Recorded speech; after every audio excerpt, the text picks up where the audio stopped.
আমরা 2012 সাল থেকে এই অনুষ্ঠানটা ওনার জন্মদিন মৃত্যুদিন আমরা উনি যেহেতু আমাদের নেত্রকোনার সন্তান, তো সেই হিসেবে আমরা চাই নেত্রকোনার বরেণ্য যারা আছেন ওনাদেরকে আমরা যেন সারা দেশের মানে সেভাবে উপস্থাপনটা করতে পারি যে আমরা স্থানীয়রা ওনাকে সবসময় স্মরণ করি, বা আমাদের নেত্রকোনার যারা আছেন ওনাদেরকে গুণীজন ওনাদেরকে আমরা যেন সেই সম্মানটা বা সেই স্মরণটা আমরা সবসময় করতে পারি, সেই একটা উদ্দেশ্য নিয়েই আমরা সবসময় হুমায়ুন আহমেদের জন্মদিন পালন করে আসছি 12 থেকে এখন পর্যন্ত। আমরা বিগত 13 বছর হয়ে গেল, বিগত 13 বছর যাবৎ ওনার জন্মদিন পালন করে আসছি, ওনার মৃত্যুদিন পালন করে আসছি। আর আসলে এটা হিমু পাঠক আড্ডা নামকরণ করা হয়েছে, আসলে আমাদের সবার মধ্যে হিমু বিরাজ করে।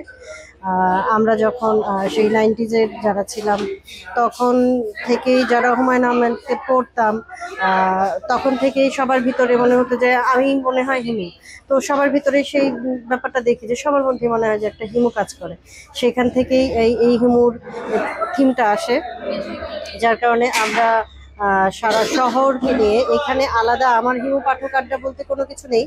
এখানে আমরা সারা শহরের যত সংস্কৃতি ব্যক্তিত্বরা আছেন বা সংস্কৃতি সংগঠনগুলো আছে সবাই আমরা একসাথে মিলিত হই এবং আমরা এটাকে উদযাপন করি।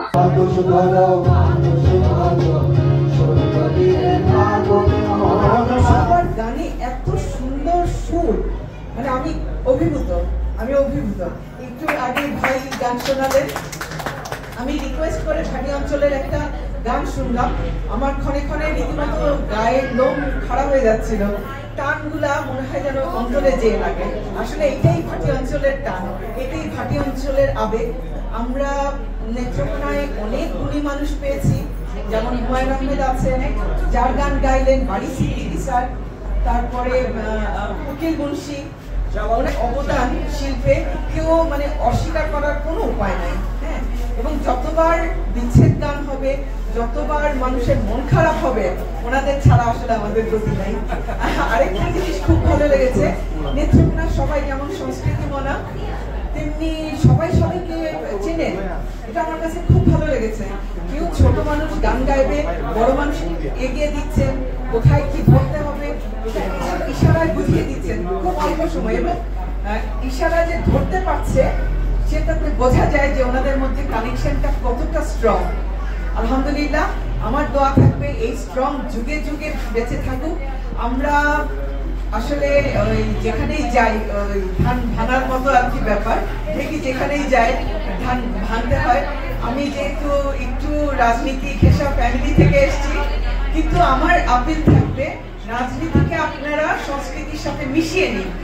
সাহিত্যের নগরী হিসেবে নেত্রকোনা বরাবরই বিখ্যাত, আমি প্রিন্সিপাল হিসাবে নেত্রকোনায় দায়িত্ব পালন করি। যেটা ভালো লাগছে সেটা হচ্ছে এখানে সাহিত্যের অনেক ব্যক্তিত্ব, অনেক গুণীজনের জায়গায় এই নেত্রকোনায় জন্ম। হুমায়ুন আহমেদ স্যারের আজকে ৭৭তম জন্মবার্ষিকী, একটু আগে আলাপ করতেছিলাম যদি তার 10টা বছর বাঁচতেন সুস্থ শরীরে, বাংলার ইতিহাসে অন্যরকম একটা ইতিহাস রচনা হতে পারত। তার এই যে আইডিওলজি, তার যে হিমু কিংবা তার যে লেখনীর মাধ্যমে যে সমাজকে যে সচেতন করা, এটার মাধ্যমে আসলে যুব সমাজ থেকে শুরু করে ইয়াং জেনারেশন, আমরা এক সময় ওনার বই মানে নিয়মিত পড়তাম। সেম কন্ডিশন আসলে সাহিত্যের বড় বড় যে সকল মানে যারা আইডিওলজি ছিল আমাদের সবাই কিন্তু আস্তে আস্তে মানে এক্সপায়ার করতেছে। কিছুদিন আগেও মনে হয় যে 3 গোয়েন্দার যে ছিলেন কাজী আনোয়ার হোসেন, উনিও মারা গেছেন।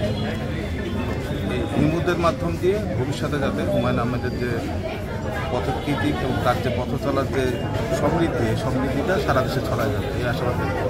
Thank you.